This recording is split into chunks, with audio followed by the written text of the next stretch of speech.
Hello and welcome back to the Smashy Business Show. I am Farah Bashir and joining me is... And I'm Ward Ahmed. It's really nice to be with you today, Farah. Thank you so much for being here, Ward. Today we have a lot of things to talk about. So before we have a very tiny, cute discussion, I want to give you guys the headlines for today. So Saudi Arabia ranks second in salary in job security satisfaction. And as well, you guys, if you haven't seen it, you must have seen it. It's the electric 3D printed Dubai Abra and Trump, the assassination. How is it related to the business in the Middle East? We're going to be talking about that. But have you guys as well seen the Ambani wedding? Have you seen the Ambani wedding? Of course I have. I mean, have you seen all the celebrities that have gone? Yes, 100%. And apparently, by the way, they're saying that it has cost more than $300 million.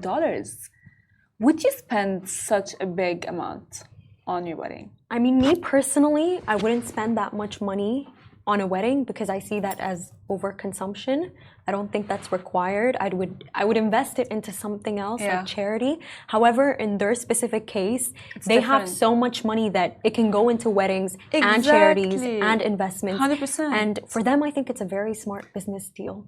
I agree with you. I see it that way. Do you see it that way? I do, because if you wanna, guys, let's dive deep a bit into that. So Mukesh Ambani is the richest Indian businessman in Asia, not only India, in Asia, and he's estimated at $124 billion.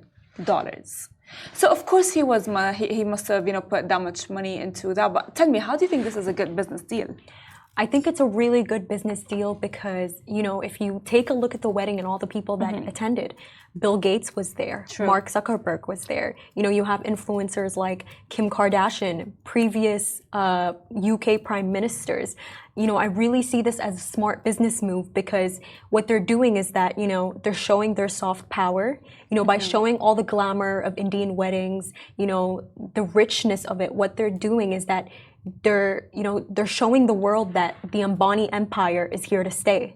Agreed. And honestly, I would say that if I was with them and I had that much amount of money, and I'm a business woman in my case, I would actually do invest in that way. But let's jump to our stories, you guys, for today. So Saudi Arabia ranks second in salary and job satisfaction, which is really amazing. So it achieved the second highest ranking in the salary and job security subcategory, with 63% of respondents expressing significantly higher satisfaction than the global average of 59%, which I would say that this is all as well a very smart number for Saudi Arabia, because it's in tune with its plan for 2030 and its economy growth. Yes. What do you think of that? What I really think about it is, for the longest time ever, Saudi Arabia was seen as the oil-rich Gulf. Yes. But now it's going to be seen beyond that. 100%. It's going to be seen as a competitive workforce place. Exactly, because beyond as well the work environment, it also performs well with Expat Essentials Index. Because you know what I mean, like they have been attracting a lot of tourism. His Highness King Salman wants to attract a lot of tourism, and as well they want to provide to expats work opportunities. And this all, by the way, aligns with that, which will as well align with their economy and the growth of their economy. Yeah, what do you think? I really think it's also going to give them a competitive advantage in the GCC. Now that they rank second place with the highest stats in the workforce, I think that, they're really setting themselves up as a superior power in the Middle East. Agreed. And as well, they are ranking the 6th globally, of course, for surpassing the established expat destinations like, of course, Singapore. People think like, oh yeah, I want to go to Singapore, Mexico, Indonesia, and Kenya. However, people are now actually thinking of going to Saudi Arabia, which is a win for them. 100%, as you said, they are investing more than oil, past the oil. They are investing in bigger things and better things. And of course, this is all according to the Washington Post, you guys. So, you guys, as an expat, do let us know. Would you go to Saudi Arabia? It is a great place to invest right now and work in and invest in yourself as well. Not only invest the money, and we have heard from His Highness King Salman to invest in oil and Aramco and other places as well, right? Yeah. All right, well, let's jump to our second story. You guys, if you haven't heard, have you guys seen the 3D printed world's first electric Abra. If you guys don't know what Abra is, back in the old like Abra, it's a cultural heritage tied to the UAE where they used to actually pearl fish using it. And if you guys don't know, pearls are very prominent in the UAE, and they used to use an actual wooden Abra. However, they are now using an 3D printed Abra. Tell us more about that. You know, I really think that this Abra project, it's so special because, you know, my grandfather, Farah, was in the UAE since 1974. Wow. And, you know, he sees Abra as, you know, the symbol of the UAE's heritage. You know, it's woven into the threads and fabrics of this country. You know, before they 100%. had tall buildings and, you know, before we had malls, the Abra was there, and, you know, they had like fishing villages. So I really see it as, you know, this project, I see it as tradition and modernity coming together and making something really special. Exactly. And by the way, one thing about the UAE is that it will develop and it will evolve, but the roots will stay. So in light of that, RTA, as we all know, has launched the world's first electric Abra manufactured using 3D printing technology in collaboration with private sector partner. And it's a 20-passenger Abra which aims to persevere the traditional design while achieving significant cost and time savings in manufacturing and operations. And this initiative supports Dubai's sustainability goals as part of RTA's broader strategy to enhance marine transport services. Of course, you know, we've heard about the UAE, Saudi Arabia, and a lot of other countries. They are really looking into investing in. All of the investments have been as well, I would say they have like a factor of, I'd say, environment. And this Abra, it's 3D printed, and it's an electric Abra, which will contribute to the environment. Yeah, it really will contribute to the environment. You know, it does align with the UAE's goal to, you know, reduce, you know, it aligns with the UAE's goal to have self-driving journeys increase by at least 30% by 2030. And to be honest with you, the reason why this, you know, this entire project is so special, it's because of the fact that, you know, there are a lot of people who live in Bar Dubai and Dera. And Dera, it's a pretty commercial place. Yes. You know, you have the banks, you have the souks, and it's a really good route for people between those two locations to, you know, to go between them, especially if they work in the souk and they trade in spices and gold. I think this is really amazing for them, you know? As well, yeah, and as well, it will be shortening the manufacturing time of the Abras by 90%, which is, I would say, a very big number. And as well, the manufacturing costs by 30%. So imagine, like, you know, having the Abra, the wooden Abra, it must have cost them a lot more, and as well they will be lowering the cost maintenance by 30%, which all by the contributes to the environment, as you mentioned, and as you mentioned as well earlier, that a lot of the countries are actually looking forward to more, I would say, environmental friendly, I would say, I don't know, like, ways to help the environment. And of course, it's part of as well, by the way, guys, the 2030 vision for the UAE. We not only Saudi Arabia has a 2030 vision, but as well the UAE. Yes. So let's jump to our third story. If you guys are on social media, you must have seen Trump. So let's not talk about the Trump. He got almost assassinated as he was having a rally in Pennsylvania. And people are saying that this would have or might affect as well the business in the Middle East. Tell us about that. You know, the reason why it would affect business deals in the Middle East is because, you know, right now, you know, Eric Trump is trying to expand the Trump Organization in the Middle East, and we see this through his project in Saudi. You know, they're going to build a Trump Tower, and they want to complete it by 2028.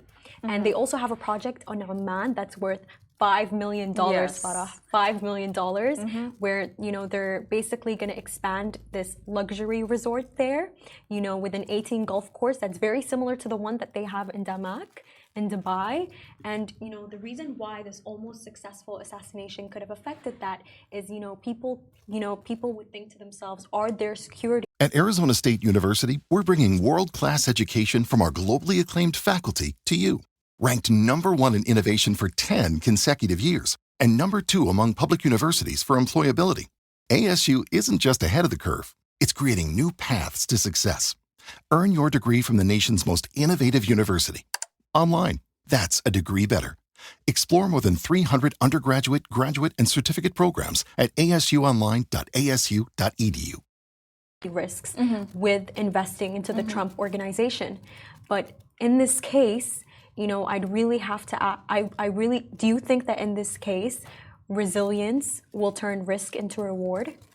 Well, I don't think so because, again, as you said, there was an image of like the bullet that hit Trump's ear. If it had hit his brain, it would have caused severe damages to him. But let's talk about the Middle East still for a second. So the Trump organization, you guys, partnered with the prominent Saudi Arabian real estate developer Dar Al Arkan to launch a Trump Tower, as you said, in Jeddah, and it's set to open around 2028. Now, of course, the UAE condemned the attack. Saudi Arabia as well condemned the attack, and as well a lot of other countries, which is really sad because like when it happened, people are saying, is this an act? Is it not? We don't think it's an act. These are all, of course, conspiracy theories. So the shooter, as I said earlier, because if it had gone somewhere else, he had positioned himself on a nearby rooftop and was reportedly killed by police snipers. But in that brief moment, when he tried to assassinate the Republican Party, of course, a lot of, I would say, people, the police immediately tried to attack back. Yeah. Yes, of course. And regarding the business and so on, so an analyst say that the attack might generate the sympathy and votes for Trump. And this is all, of course, according to the Washington Post. And as well, the presumptive Republican presidential nominee survived assassination in the rally on Saturday. So we are thankful he is safe and healthy. However, Saudi Arabia led the Arabs' world condemnation on Sunday after the assassination, following the assassination on Saturday attempt of the former U.S. President Donald Trump. And of course, they said the kingdom as well affirmed its complete solidarity with the United States. And not only the kingdom, as well, world leaders like, let me just go through it, the Egyptian as well president and the Palestinian president as well, they all stand in condemnation with whatever happened. And that's great, but I really think that in this case, Middle Eastern investors, they have no reason to be worried about Trump and his investments in the Middle East. And I really think so because, if you saw the video when the bullet grazed his ear, did you see how he raised his hand up in a fist? Of course. Even while he was bleeding, he put his hand up in a fist. And, I think the entire situation, it's almost a symbol of defiance and bravery from Trump. It's almost dystopian that while he's bleeding, he raises up his fist. And I think for his Middle Eastern partners, they'll see this as, the Trump organization being absolutely invincible. It's owned by the man who has, defied death. So I really do think that, Trump didn't die, his business deals won't die. And I think that, the fact that even in the face of such a situation, he showed such bravery, this can translate into Middle Eastern partners being reassured that the Trump organization will continue. And, this is further reaffirmed by the fact that Eric Trump told the Financial Times in Dubai that they will continue to pursue projects in the Middle East because of its explosive growth. Yes. Yes, because he did say that the current U.S. President Joe Biden, who is as well, of course, we know Joe Biden and Donald Trump are opponents right now for the United States. However, he said on X, there is no place for this kind of violence in America. We must unite as a nation to condemn it. So I would say it's very nice to see Biden's response to that. However, some are still questioning the shooter, where the FBI are actually identified as a 20-year-old. His name is Thomas Matthew Crooks from Pennsylvania, and there are still questions that are unanswered, left unanswered, or maybe some blurred lines. However, as you said earlier, that I don't think that this would affect the business in the Middle East. Yeah, it wouldn't affect the business. I think it would even be better for the Middle East. Yeah, and I think in this case, the shooter, Thomas, he ended up being a white man. I think the fact that, people are discussing how if he was from the Middle East or if he was from another race, this would have affected people in the region, and it would have posed a lot of questions. I agree with you as well, which is very, by the way, like he did say, like a single mother was talking about the inflation and so on, and she was saying, she said that Donald Trump is a businessman, and when he was the president of the United States, he took it as a business deal, in a way, which is why inflation got higher. And moving on from that, of course, people are voting right now and so on. I think he is well invested in the Middle East. So we know that there's a community called Trump and so on.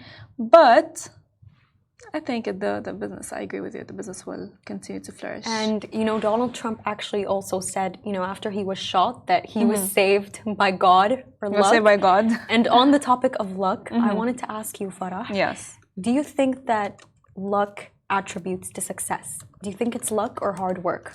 They both come hand in hand. You think they both? I know that for sure. They both come hand in hand. Because if you want to think about it, you might be lucky, but if you don't work hard, you might lose what you were lucky to get. I definitely agree with you in that case. But really what I think is that hard work, it makes you good. But luck makes you great.